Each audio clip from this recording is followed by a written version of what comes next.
$4 trillion economy हम पहुंच गए हैं। गौतम अदानी ने भी ट्वीट करा है, क्योंकि आईएमएफ का डेटा है, जो आईएमएफ का ट्रैकर है, उसको कोट करते हुए बोला है कि इंडिया की इकोनॉमी 4 ट्रिलियन से क्रॉस हो गई। अब जो ज्यादा जो शेयर है ग्लोबल इकोनॉमी में वो इंडिया और चाइना का होने वाला है अमेरिका के बाद।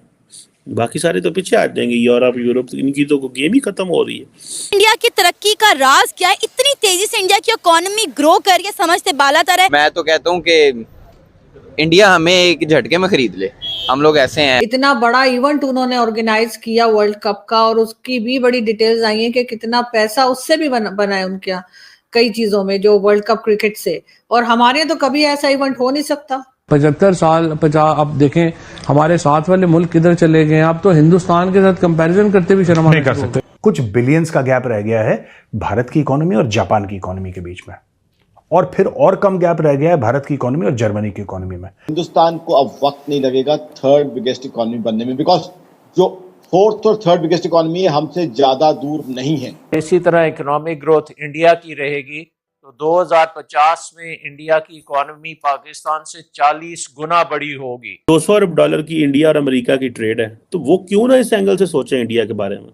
जो आईएमएफ वालों पे लाना, जिन्होंने भाई बोला था 2028 के 29 में भारत, सही बात है। हाँ। मतलब भाई तुम लोग तुम कैसी रिपोर्टें बना रहे हो बे?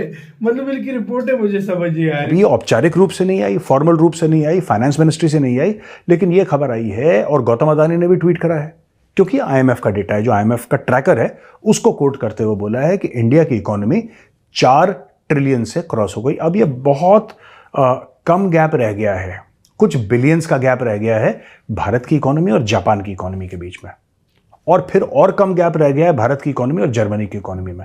यानी कि लोग ऐसा कह रहे हैं कि 2027-2028 तक इंडिया जो है अगले 5 साल में वर्ल्ड की 3rd लार्जेस्ट इकोनॉमी बन जाएगा।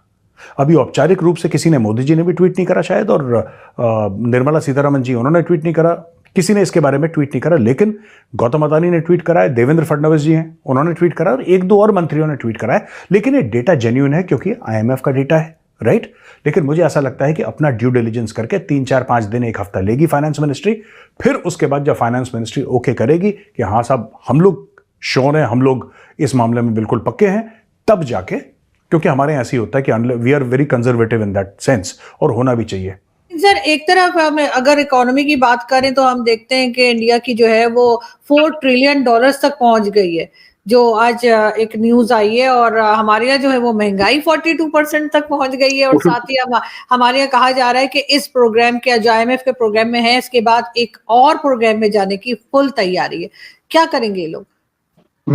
मुझे सख्त दुख हुआ है, आपकी फाइनेंस मिनिस्टर ने ये स्टेटमेंट दी है कि हमें मौका मिला तो एक और लोन लेंगे, और मैंने जब उनकी टैक्स रिटर्न देखी तो 2 अरब रुपए की टैक्स रिटर्न है आपकी फाइनेंस मिनिस्टर जो उनकी। लेकिन आरजू, ये आपके पाकिस्तान के अंदर रहने वाले जितने शहरी हैं, हर एक के हाथ के अंदर स्मार्टफोन है और हर एक को पता है, यही अलमिया है।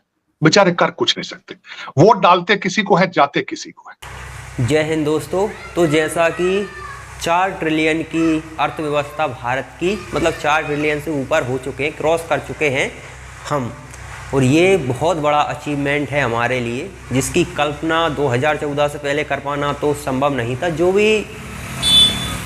जो लोग विशेषज्ञ होते हैं उनकी बात मैं बता रहा हूँ, जो विशेषज्ञ थे, और क्योंकि जिस रफ्तार से आपकी हर महीने जीडीपी बढ़ती है, उस हिसाब से अनुमान लगाया जाता है कि आपकी अर्थव्यवस्था किस हिसाब से बढ़ेगी और कहाँ तक जाएगी। और अभी आप देखिए, अभी भी जो बड़ी बड़ी संस्थाएं हैं वो ये कह रही थी कि भारत तीसरी सबसे बड़ी इकोनॉमी बनेगा तो सही दुनिया की, लेकिन बहुत समय लग जाएगा भारत को। लेकिन ये तमाशा है उन सभी बुद्धिमान लोगों पर जो भारत को कम कर कर आंकते हैं, क्योंकि 4 ट्रिलियन की अर्थव्यवस्था हो जाना बड़ी बात है, और बहुत कुछ ज़्यादा फ़र्क नहीं है हमें चौथी अर्थव्यवस्था बनना, फिर तीसरी अर्थव्यवस्था बनना। यानी कि मुझे लगता है कि ज़्यादा समय नहीं लगेगा, 1-2 साल ज़्यादा से ज़्यादा।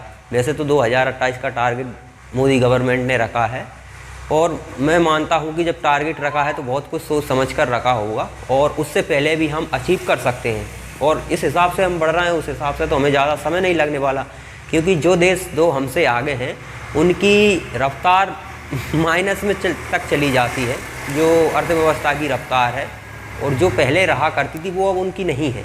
तो हम जिस तेज़ी से बढ़ रहे हैं उस हिसाब से तो मुझे लगता है कि बहुत जल्द हम दुनिया की तीसरी सबसे बड़ी 3 इकोनॉमी में एक हम भी होंगे। तो थैंक यू मोदी गवर्नमेंट, और मोदी गवर्नमेंट की नीतियाँ हैं ये, इसलिए आज हम 4 ट्रिलियन की अर्थव्यवस्था बन पाए हैं।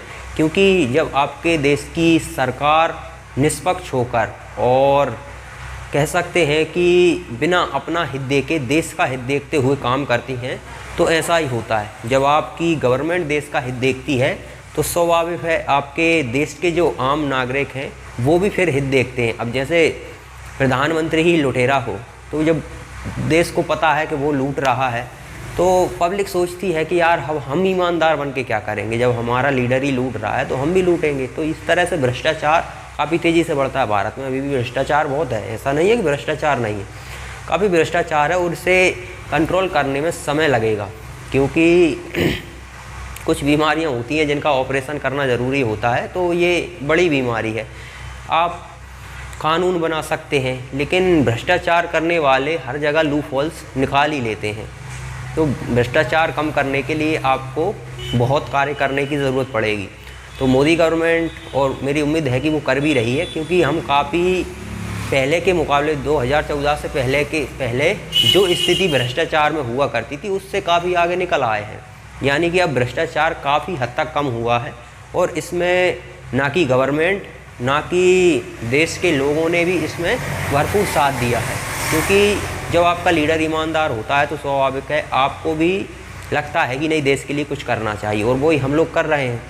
चीन दुनिया की दूसरी सबसे बड़ी अर्थव्यवस्था है तो हम उनसे जलते नहीं हैं, ठीक है। हम हालांकि हमारा वो दुश्मन है लेकिन फिर भी हम सोचते हैं कि ये चीन आगे बढ़ा है तो कैसे हम आगे बढ़ें। लेकिन पाकिस्तान का एक ही काम है कि हम बेड़ा गर्क हमारा हो जाए, लेकिन भारत का भला नहीं होना चाहिए। जिस तरह से वो लोग छाती पीट रहे हैं 4 ट्रिलियन की इकोनॉमी होने पर, अब ये मत कह देना कि मोदी ने सभी को खरीद लिया है, क्योंकि हर बात पे यही कहते हैं।